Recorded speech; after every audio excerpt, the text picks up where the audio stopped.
Hello everyone, welcome to Exam Crackers. So আপোনালোকে নিশ্চয় জানিবলৈ পাইছে যে আগন্তুক মাৰ্চ এপ্ৰিল মাহত APSC Civil Service Examinationৰ ফাৰ্ষ্ট টেষ্ট অৰ্থাৎ প্ৰিলিমিনাৰী ষ্টেজৰ এক্সামিনেশ্যন কণ্ডাক্ট কৰিব। সো তাতে দুখন পেপাৰ থাকে GS আৰু CSET পেপাৰ। তাতে CSET পেপাৰখন হল কোৱালিফাইং নেচাৰ, মানে যিখন আপোনালোকে কোৱালিফাই কৰিবই লাগিব, যাৰ কোৱালিফাইং মাৰ্কসটো হল 33%, অৰ্থাৎ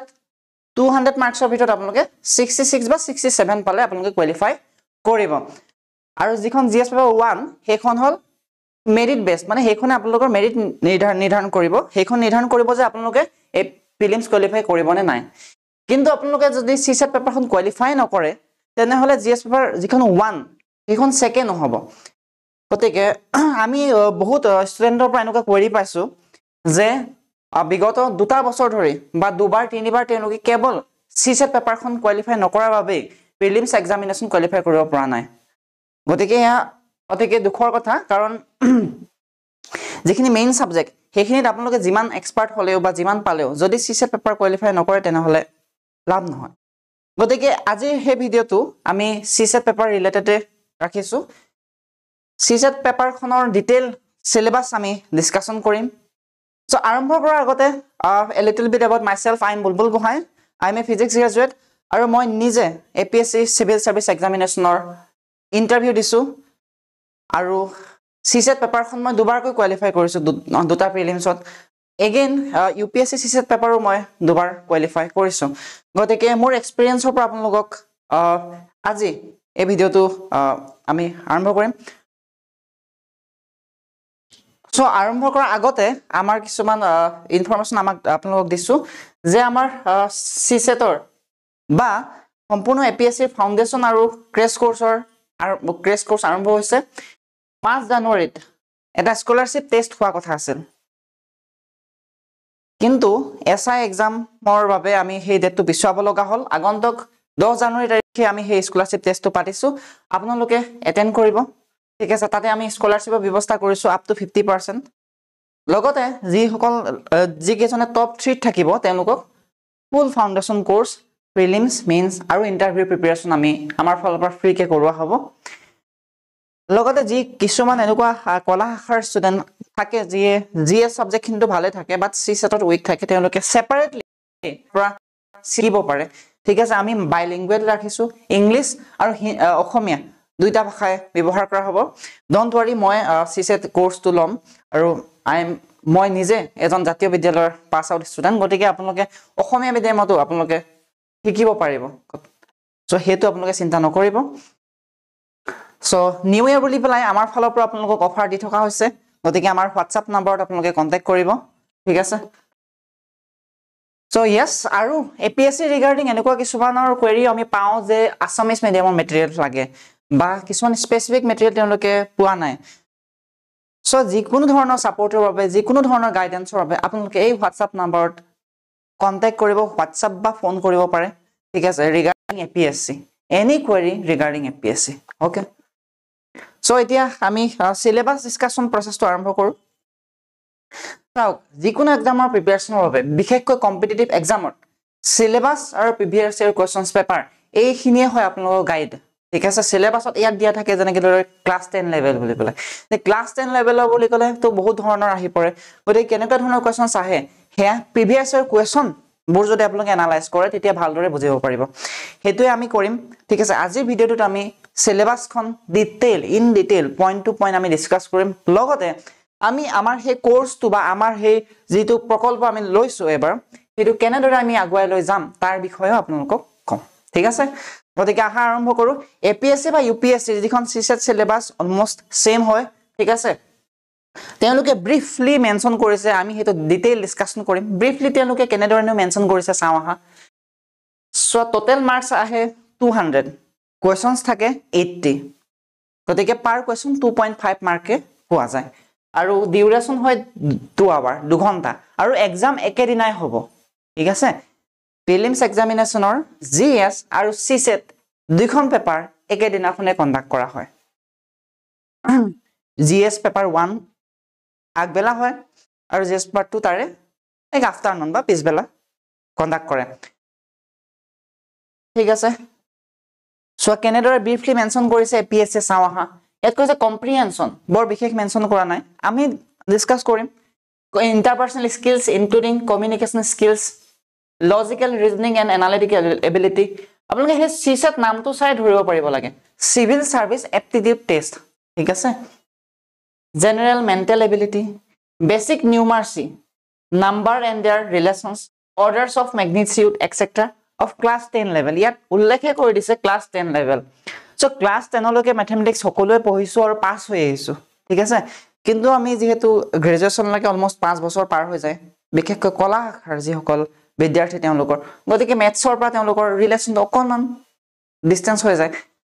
গতিকে এগেইন চিন্তা কৰিব নালাগে আমি আহি আছো গতিকে আৰু সিসেটৰ এটা বিশেষ কথা যে সিসেট যদি আপোনালোকে বহুত আগতীয়াকে পঢ়ি থয় তেতিয়াও মিছা পাহৰি যোৱা হয় সিসেটটো পঢ়িব কিতিয়া লাগে এক্সামৰ পৰা ঠিক 2 আৰু 3 মাহ আগতে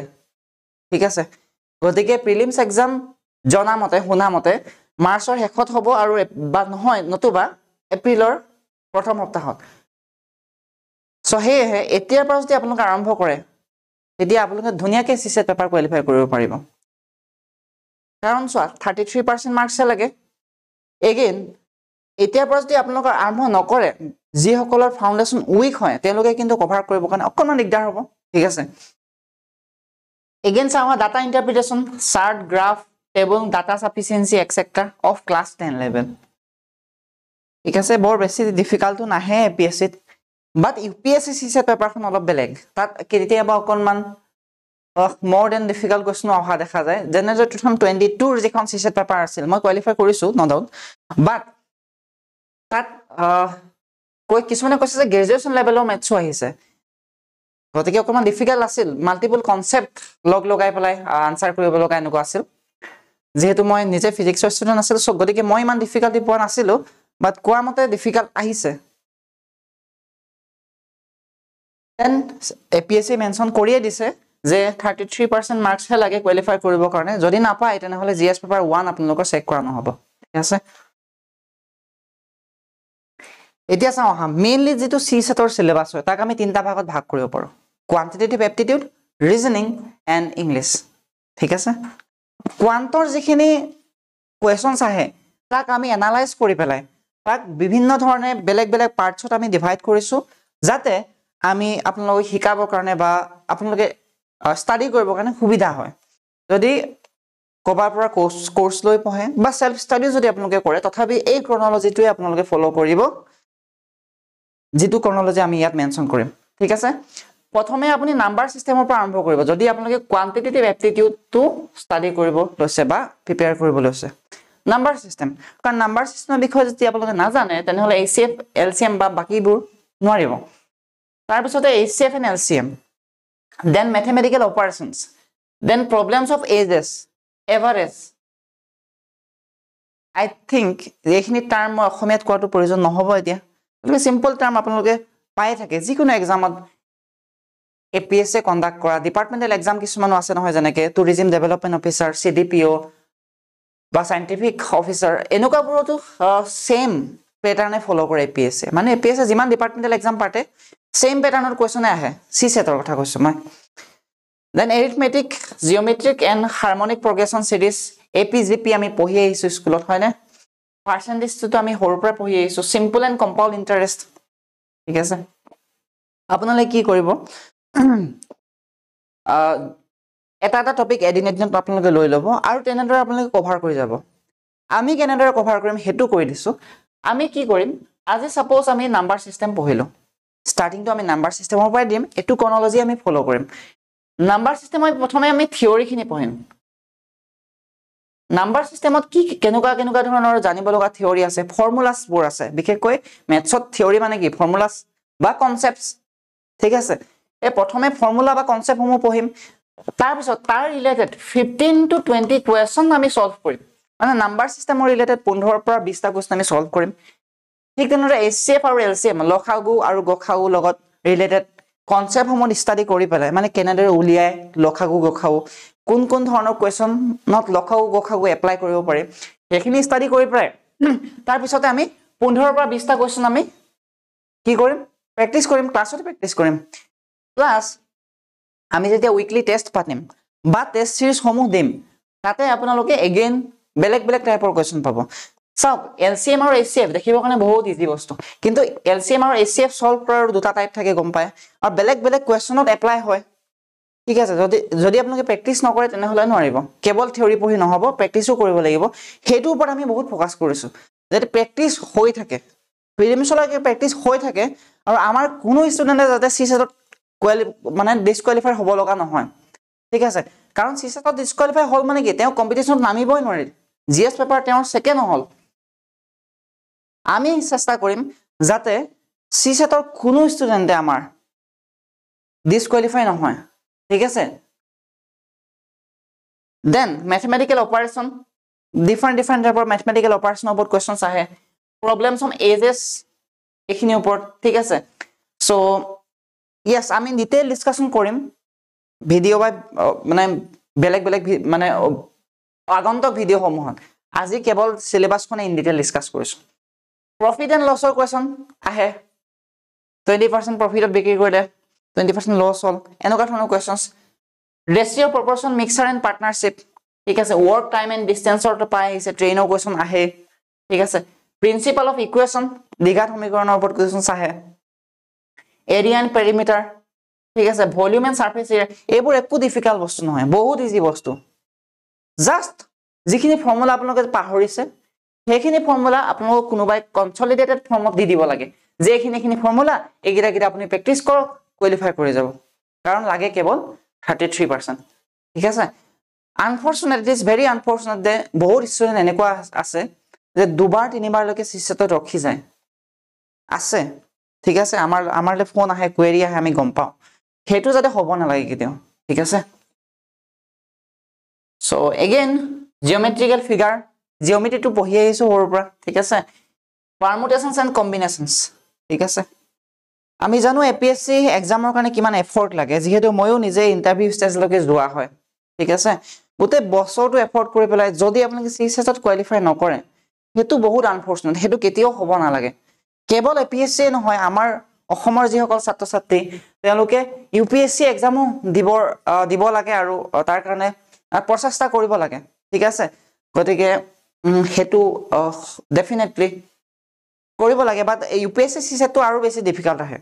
ঠিক আছে এবাৰ যিখন এপিএসসি সিসেটৰ পেপাৰ আছিল লাষ্ট ইয়াৰ বহুত বেছি ইজি আছিল বহুত বেছি মই 1 ঘন্টাত কৰি বহি আছো ঠিক আছে কিন্তু ইউপিএসসি সিসেট এনেকুৱা নাহে ইউপিএসসি সিসেট লেভেলটো অকনমান আপ আহে ঠিক আছে গতিকে ইউপিএসসি যিকোনো এক ধৰণৰ এক্সাম নৰ কাৰণে এই প্যাটাৰ্নটো অলমোস্ট ফলো হয় দেন কোৱান্টৰ again probability calendar and clock set theory Venn diagram statistics and data interpretation গুটেখিনি স্কুলৰ সিলেবাসত আছে ঠিক আছে গতিকে এই 21টা ধৰণৰ আমি টাইপ আইডেন্টিফাই কৰিছো যে এই 21 ধৰণৰ কোৱেশ্চন আহে কোৱান্টৰ পৰা ঠিক আছে ৰিজনিং আৰু ইংলিছৰ পৰা বেলেগ সো হে 21 ধৰণৰ কোৱেশ্চন আপোনালোকে প্ৰেক্টিস কৰিব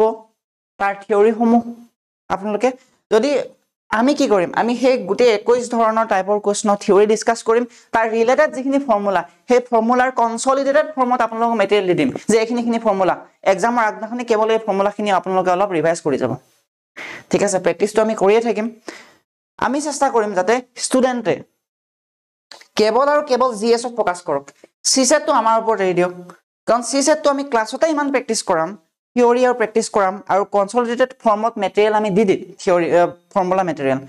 যাতে সিসেটৰ কাৰণে বেলেগকে চিন্তা কৰিব লগা নহয় ঠিক আছে সম্পূৰ্ণ চেষ্টা জোৰ আপোনালোকে জিএছত দি দিয়ক দেন এগেইন লজিক্যাল ৰিজনিং আহে ৰিজনিংটো বহুত ইজি হয় কিন্তু অকনমান দিমাগ খটাব লাগে মানে ঠিক আছে linear and matrix arrangement puzzle সমূহ আহে family tree and blood relation problem ঠিক আছে ডাইৰেকশন সেন্স টেষ্ট কৰি আছে এবোৰ আপোনালোকে কিউবছ এন্ড ডাইসেস যি সকলে কম্পিটিটিভ এক্সামৰ প্ৰিপাৰেচন কৰি আছে বা দি আছে নাম্বাৰ সিৰিজৰ ওপৰত কোৱেশ্চন আহে ঠিক আছে পেপাৰ কাটিং এন্ড ফোল্ডিং ওপৰত আহে mirror image and water image বলে এটা ইমেজ দিয়া থাকিব তাৰ মিৰৰ ইমেজটো কেনেকৈ হ'ব বা ওয়াটাৰ ইমেজ কেনেকৈ হ'ব চাৰিটা অপচন থাকিব আপোনালোকে তাৰ কোনোবা এটা পিক কৰিব লাগে সিম্পল ঠিক আছে বহুত ইজি যদি আপোনালোকে প্ৰেক্টিস নকৰে এবাৰ হলেও যদি ৰিভাইজ নকৰে তিনটা কিন্তু বহুত ডিফিকাল্ট ৰিজনিং ৰিজনিংটো এনেকুৱা বস্তু যিসকলে জানে বহুত ইজি, যিসকল নাজানে তেওঁলোকে কিন্তু এক্সামত ভাবি পেলাই ৰিজনিং কৰিব নোৱাৰে, ঠিক আছে, এইটো অকণমান ডিফিকাল্ট হৈ যায়। Okay, then non verbal reasoning আহে, ঠিক আছে, diagrammatic numerical puzzle, coding and ডিকোডিঙৰ আহে। কোডিং ডিকোডিং কেতিয়াবা বহুত ডিফিকাল্ট আহে, প্ৰেক্টিচ নকৰিলে পৰা নাযায়। এনেকুৱা কোডিং ডিকোডিং আহে কেতিয়াবা যে আপুনি গোটেই এক্সামৰ বহুতখিনি টাইম কোডিং ডিকোডিঙে লৈ ল'ব, ঠিক আছে। গতিকে CSAT যেতিয়া আৰু এটা কথা মই কৈ দিছোঁ, CSAT পেপাৰ যেতিয়া আপোনালোকে এটেম্প কৰিব,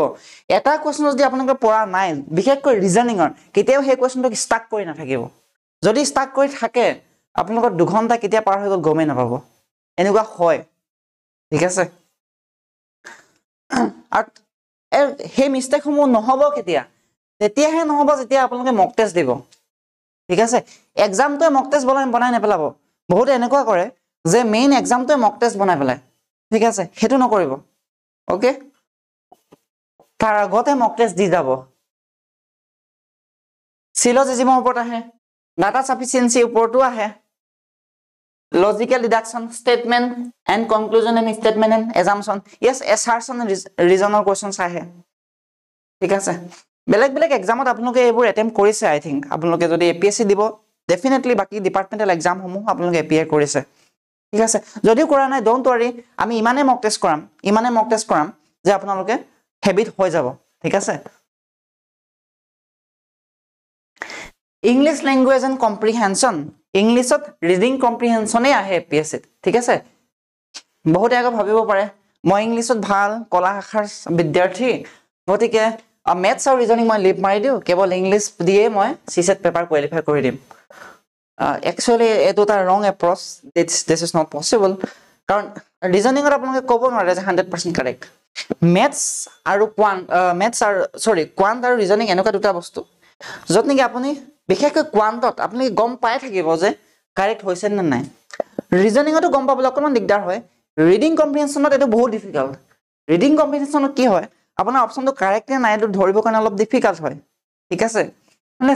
চেম টাইপৰ ষ্টেটমেণ্ট দিয়া থাকেতো, সেইটো কাৰণে, ঠিক আছে। ৰিডিং কম্প্ৰিহেনশ্যন আহে, important of reading comprehension skill, মই কৈয়ে দিলোঁ কথাখিনি, ঠিক আছে। আৰু আমি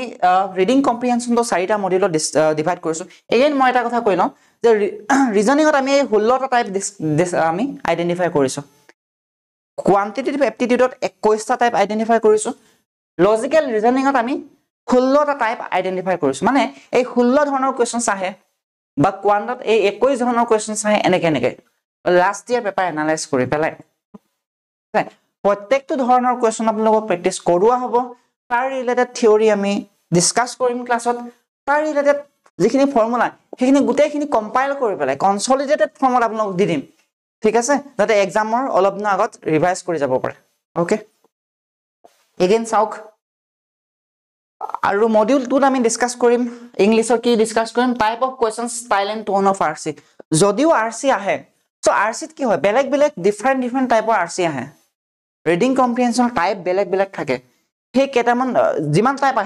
আছে সেই টাইপসমূহত বেলেগ ধৰণৰ কুৱেশ্যন সোধে। ত' যিমান টাইপৰ কুৱেশ্যন সোধে সকলোখিনি আমি কভাৰ কৰিম। Main theme of or central idea, যেনেকৈ অথৰ্ছ অপিনিয়ন সোধে কিছুমানত, ঠিক আছে, পেৰেগ্ৰাফ এটা দিব, তাৰ অথৰ অপিনিয়ন কি বুলি পেলাই কেইটামান অপশ্যন দিব। আপোনালোকে সেই যিটো পাৰফেক্ট অপিনিয়ন সেইটো আপুনি লিখিব লাগিব, আইডেণ্টিফাই কৰিব লাগিব, ঠিক আছে। আৰু সেইটোৱে অলপ ডিফিকাল্ট হয়, ঠিক আছে। ইংলিছত যিসকলে ফাউণ্ডেশ্যনটো অকণমান উইক হয়, ডেফিনেটলি ইয়াত ইংলিছ এইটো ছেকশ্যনত অলপ ডিফিকাল্টি পাব, ঠিক আছে।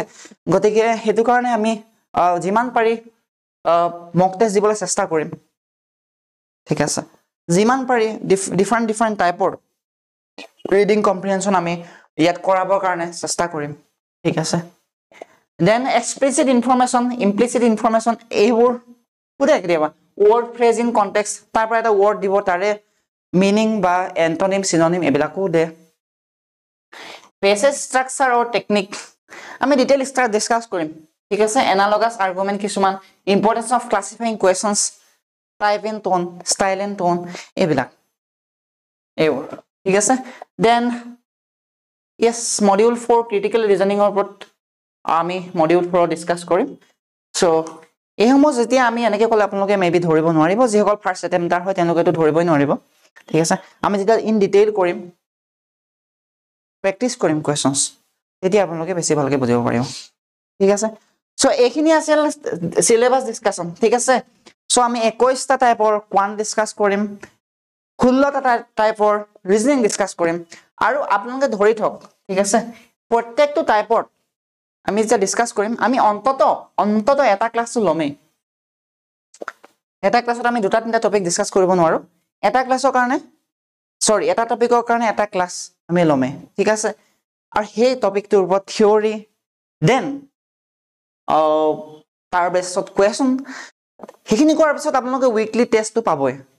ঠিক আছে মুঠৰ ওপৰত আমাৰ চেষ্টা এটোৱে থাকিব যে আমাৰ লগত যি সকল জড়িত হ'ব সিসেটত সেই সকল কোনো পধ্যে সিসেটত ডিসকুৱালিফাই হ'ব নোৱাৰিব ঠিক আছে তো ইমানখিনি আছিল ক'ব লগা কথা সো এগেইন লাষ্টত আমি কৈ দিছো চাওক আমাৰ প্ৰচেষ্টা এটোৱে আমাৰ সিসেট কোৰ্সৰ যোগেদি যে সিসেটত কোনেও ডিসকুৱালিফাই হ'ব নোৱাৰিব নহব ঠিক আছে কাৰণ সিসেটত ডিসকুৱালিফাই হলে বহুত বেয়া লাগে কেলে বেয়া লাগে কাৰণ এপিএসসি এক্সামৰ কাৰণে এটো এনেকুৱা এটা এক্সাম যাৰ কাৰণে ষ্টুডেন্টবোৰে বছৰ ধৰি প্ৰিপাৰেচন কৰে মই নিজে কিমান বছৰ দিল্লীত ৰাজেন্দ্ৰ নগৰত গৈ পেলাই মানে ইমান কষ্ট কৰি আহিছো ঠিক আছে মই দেখিছো মোৰ লগৰ সমূহে কিমান কষ্ট কৰিছে বহুতে অফিচাৰ হৈ গল বহুতে ইন্টাৰভিউ লৈকে গৈছে দি আছে গতিকে সিসেটত যেতিয়া ফেল হৈ যায় ন গোটেই বছৰটো ওয়েষ্ট যায় আপুনি ভাবক প্ৰিলিমছত যদি আপুনি ফেল হল নেক্সট ডে প্ৰিলিমছলৈকে আপুনি কি কৰিব কক ঠিক আছে গতিকে ফুল প্ৰিপাৰেচন নোহোৱাকে এইটো এক্সামত নানামিব কাৰণ বহুত টাইম কনজিউমিং হয় বহুত বছৰ কেনেকে পাৰ হৈ যায় বহুত লগৰ এৰি গুচি যায় বহুত লগৰে চাকৰি পাই গুচি যায় কিন্তু কিছুমানে থাকিয়ে যায় ঠিক আছে গতিকে প্ৰিলিমছ আপোনালোকে কোৱালিফাই কৰিব চেষ্টা কৰক ফাৰ্ষ্ট ষ্টেজ কাৰণ প্ৰিলিমছত কোৱালিফাই আপুনি এবাৰ কৰক মেইনছৰ কাৰণে জোছ অটোমেটিক আহিব ঠিক আছে প্ৰিলিমছ কোৱালিফাই কৰক মেইনছত আপোনালোকে 10-12 ঘণ্টা অটোমেটিক পঢ়িব পাৰিব গ্যাৰান্টি মই নিজৰ অভিজ্ঞতাৰ পৰা কৈছো ঠিক আছে মই ইন্টাৰভিউ লৈকে যোৱা নহয় মোৰ অভিজ্ঞতাৰ পৰা কৈছো প্ৰিলিমছ আপোনালোকে এবাৰ কোৱালিফাই কৰি দিয়ক তাৰ পিছত কেনেকে পঢ়িম এটো চিন্তা কৰিব লগা নহয় তাৰ পিছত আপোনালোকে অটোমেটিক পঢ়িব যদি প্ৰিলিমছ ফেল হৈ যায় নেক্সট প্ৰিলিমছৰ নটিফিকেশন নহালৈকে কিন্তু আপুনি নপঢ়ে এবাৰ যদি আপুনি প্ৰিলিমছ ফেল কৰি গল ন নেক্সট প্ৰিলিমছৰ নটিফিকেশন নহালৈকে আপোনালোকে ভালদৰে পঢ়িব নোৱাৰে হেনেকুৱা এটা সিচুৱেচন বা হেনেকুৱা এটা পৰিস্থিতিত সোমাই যোৱা হয় গতিকে আপোনালোকে প্ৰিলিমছ কোৱালিফাই কৰিবই লাগিব তো তাৰ কাৰণে সিসেট কোৱালিফাই কৰিব লাগিব জিএসএতে মেৰিট ডিসাইড কৰিব আপোনালোকৰ ঠিক আছে গতিকে সিসেটটো আমাৰ ওপৰত এৰি দিয়ক জিএসত সম্পূৰ্ণ ফোকাস কৰক আপোনালোকে মেৰিটত আহিবৰ কাৰণে যাতে কোৱালিফাই হয় সিসেটটো আমি কোৱালিফাই কৰি দিম আৰু মই এসিও কৰিছো যিকিটা ক্লাছ আমি লম এপিএসসি প্ৰিলিমছ 2025 সৰ যেটো হ'ব এক্সাম মাৰ্চ বা এপ্ৰিলত সেই ক্লাছ সমূহ যদি বেলেগ নকৰিলেও যদি অকল ক্লাছ সমূহ এটেন্ড কৰে আৰু যদি টেষ্ট সিৰিজ কিটা দি থাকে এপিএসসি সিসেট পেপাৰখনটো কোৱালিফাই কৰিব হেতু মই আপোনালোকক আশ্বাস দিছো কৰিব আৰু আমি যিমান পাৰো চেষ্টা কৰো যে পাৰ্সোনালাইজড গাইডেন্স দিও বহুত ডাঙৰ কোচিং সেন্টাৰ আছে ডেফিনেটলি নাই বুলি নকওঁ ঠিক আছে গতিকে তাত কোচিং কৰিও সিসেট ফেল হৈছে বিলিভ মই নাম ক'ব বেয়া লাগে দিল্লী কোচিং সেন্টাৰত সিসেট কোচিং কৰি আহি পেলাই দুবাৰলৈকে সিসেট ডিসকুৱালিফাই কৰা ষ্টুডেন্ট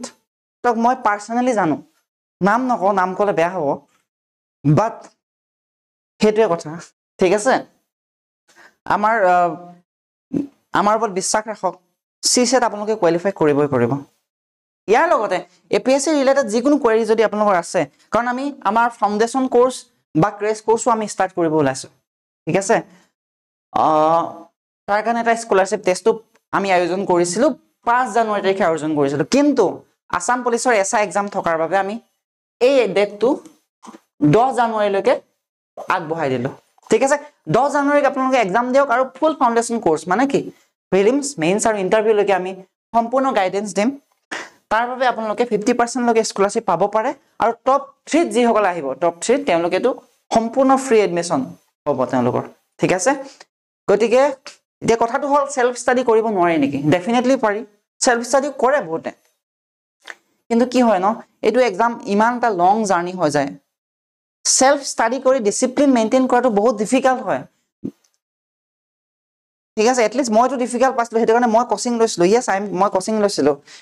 মই দিল্লীৰ ৰাজেন্দ্ৰ নগৰত নাম নকওঁ ইনষ্টিটিউটখনৰ কৈয়ে দিছো নেক্সট আইএছত লৈছিলো ঠিক আছে তাতে আমাৰ 9 ঘণ্টাকে ক্লাছ হৈছিল ডেইলি গম পাইনে 3 ঘণ্টা জিএস 3 ঘণ্টা সি সেট আৰু 3 ঘণ্টা অপচনেল ঠিক আছে সো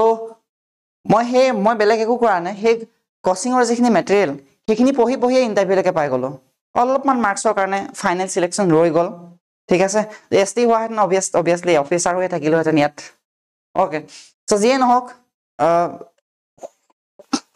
ডেফিনেটলি মই মোৰ অভিজ্ঞতাৰ পৰা আপোনালোকক গাইড কৰিম ঠিক আছে সিসেটৰ ওপৰত ফুল কনফিডেন্স ৰাখক ঠিক আছে মোৰ কনসেপ্টৰ ওপৰত কেতিয়াও ডাউট নকৰিব ওকে সো এইখিনি আছে আজি ক'ব লগা কথা আমাৰ সিসেট কোৰ্স অলৰেডি আৰম্ভ হৈছে সো আপোনালোকে এই WhatsApp নম্বৰত এক্সাম কেকাৰ্ছত কন্টাক্ট কৰিব যদি এনৰোল হ'ব বিচাৰে ঠিক আছে সম্পূৰ্ণ পাৰ্সোনালাইজ guidance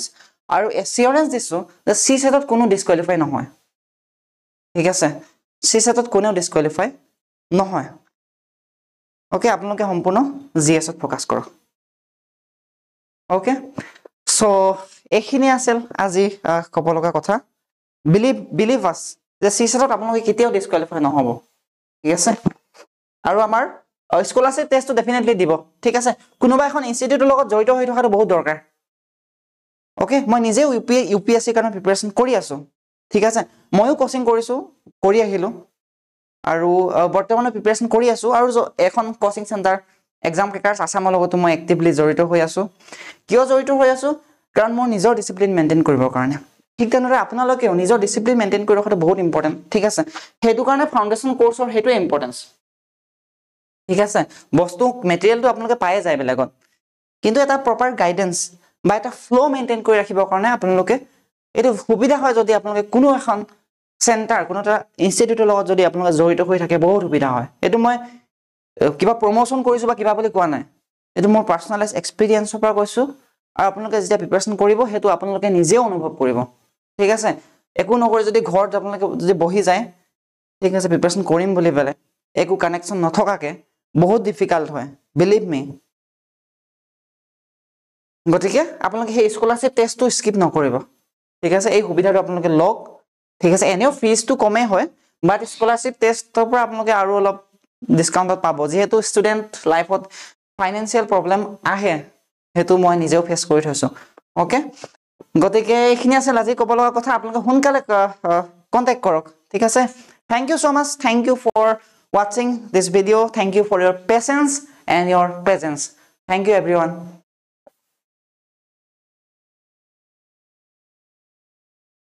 so again yes this is our WhatsApp number 6005755929 এয়া হৈছে আমাৰ exam কেকাৰ্ছৰ WhatsApp number regarding any query ঠিক আছে yes please save this number